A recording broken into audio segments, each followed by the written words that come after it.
Els alumnes de l'escola EduCem s'han avançat uns dies al Sant Jordi. Ho han fet amb un objectiu solidari, venent llibres de segona mà que ells mateixos han recollit entre els companys. D'aquesta manera recaptaran fons que destinaran a la Fundació Reir, una entitat que ajuda a infants i joves amb risc d'exclusió social.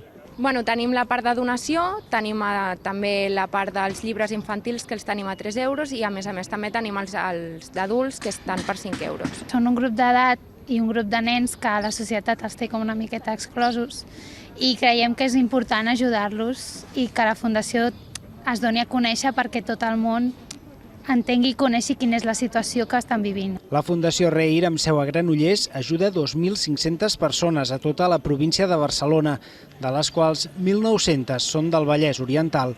Els beneficiaris tenen entre 0 i 23 anys i des de la Fundació es tenen diversos projectes que necessiten de finançament extern. Projectes de reforç psicològic a nens i nenes en risc d'exclusió, projectes de reforç escolar, beques de material, beques escolars.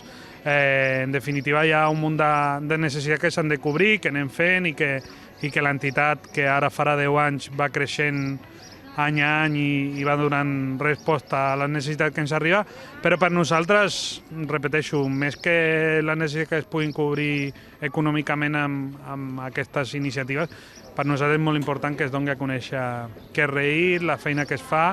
La iniciativa dels alumnes de l'EduCem va sorgir després d'una xerrada a l'aula amb responsables de la Fundació.